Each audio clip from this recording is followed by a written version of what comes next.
पहुंचना, ये बड़ी बड़ी बात है। एक और बात मैं जो आप तक बताना चाहता हूं कि मनरेगा में वेंडर के माध्यम से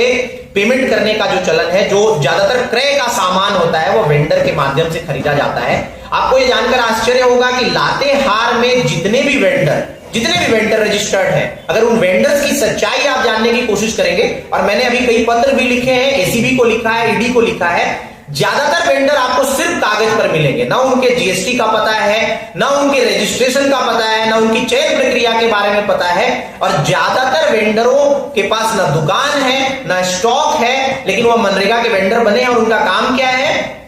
काम को समाप्त दिखाने के बाद जब बिचौलिए किस्म के लोग वहां पर पहुंचते हैं तो उन वेंडरों के द्वारा उन सामग्रियों का फर्जी बिल दे दिया जाता है, और उस बिल को आधार बनाकर जो बिचौलिया किस्म के लोग हैं, जो दलाल किस्म के लोग हैं, जो ठेकेदार किस्म के लोग हैं, जिनका मनरेगा से दूर दूर तक का वास्ता नहीं है, वो फर्जी निकासी करके पैसे निकाल लेते हैं। उस पैसे की बंदर बांट होती है और वह पैसा लाभुकों तक कभी पहुंच ही नहीं पाता है।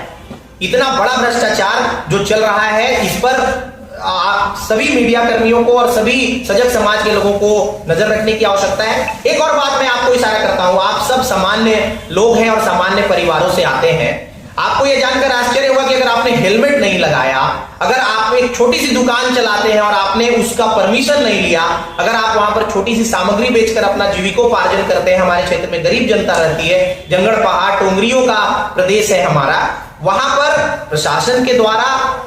जनता से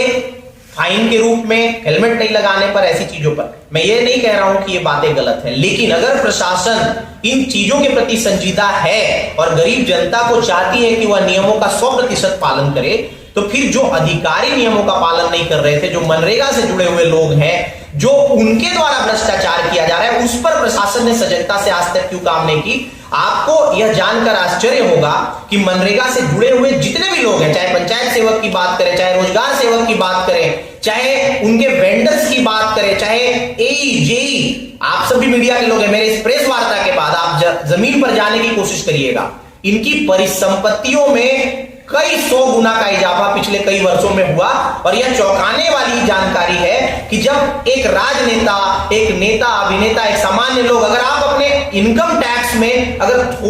थोड़ा सा भी गलत जानकारी देते हैं तो आयकर विभाग के लोग आप पर नकेल कसने का काम करते हैं। लेकिन ये जो